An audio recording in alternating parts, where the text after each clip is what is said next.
Now, while I'm supposed to be actually working on this Tesla, something has just turned up, and this is something we haven't really released as of yet. Only a few people are aware of it, and it's the fact that we've started our own wheel company a few months ago, officially. But today's the day we're actually going to be launching that website for you guys to be able to go on and do some collaborations and also look at basically configuring your own wheel. Now, what we're going to do today is on my M2, we're going to be removing the stock wheels, which I'm not a big fan of, to be totally honest. And the tyres could do with changing. So we've got a custom set of wheels for this car. Nobody has seen this style before. I think you're going to find it's extremely rare and probably not to everyone's taste, but that's not the point. It's to my taste, and I think they look absolutely sick. We've got a new set of tyres.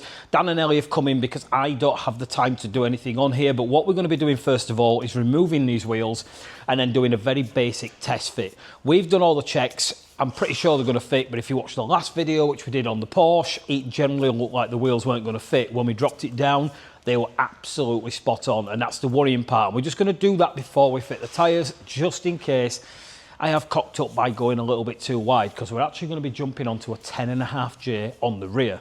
Now, one other thing we're going to be doing when we do this wheel conversion or wheel swap is we're going to be getting rid of the standard nuts and bolts, and we're going to be doing the bolt conversion, because these are much better if you're going to be removing your wheels on a regular basis, and they're generally tougher and stronger anyway, and that's why we're going to be changing these at the exact same time. We just need to take the bolts out, put the new ones in, tighten them up to the torque settings, and then we're going to be testing these wheels to see how they fit.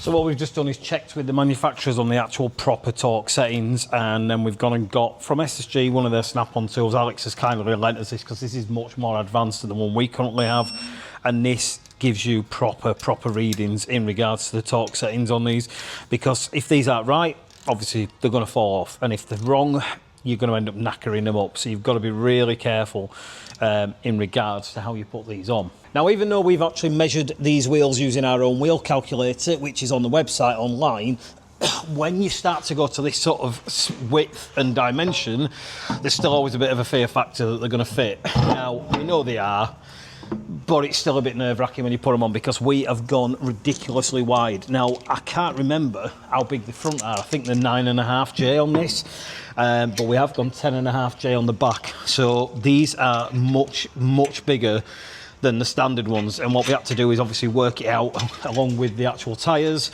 to try and get the best fitment we've got. So tyres I got on this one again, because I can't remember now, it's been a few weeks.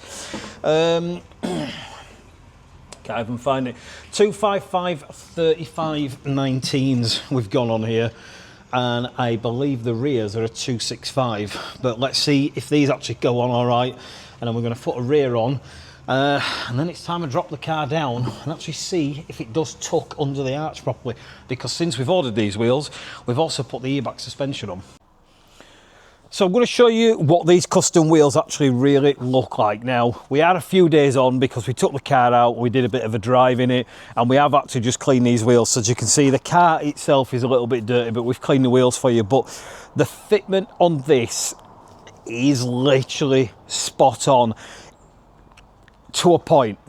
We found the tiniest bit of rubbing when we do put this under load and we hit a bump, and the reason for it is I've actually gone with some slightly bigger tyres. These have got a huge tyre wall on them. I didn't want anything skinny, and I also didn't want it to be a harsh ride, and this car drives so much nicer than the Porsche because of the bigger tyres. Now, we actually got on the back of this, we have gone 275 35 19s, so these are quite a chunky tyre, but the actual fitment truthfully is absolutely spot on. We couldn't have got it any better. There's no spacers, no adaptions, no nothing. This is just proper fitment, and I'm going to show you exactly how cool these wheels actually look. And if you want to order yourself a set, get yourself on the website or send us a WhatsApp, tell us what you want, send us some pictures, get us some ideas, and we can make you pretty much anything you want.